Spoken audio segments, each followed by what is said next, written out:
4.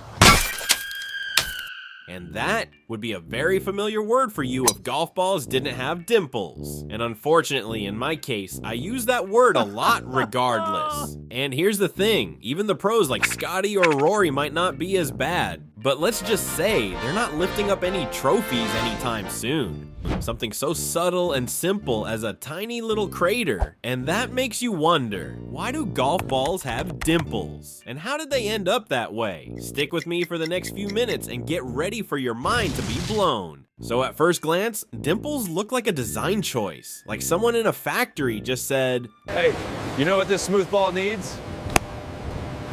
Acne." But here's what's wild. The very first golf balls were completely smooth and they were terrible. I'm talking duck hook into the woods before you even blink terrible. They didn't fly far, they didn't fly straight, and worst of all, they dropped out of the sky like a rock. Which makes no sense, right? Wouldn't smooth mean faster, less friction, more distance? That's what everyone thought, until something strange started happening. Back in the 1800s, golfers used something called feathery balls, leather pouches stuffed with boiled feathers. And over time, they got beat up, scratched, dented, bumpy, and players noticed something weird.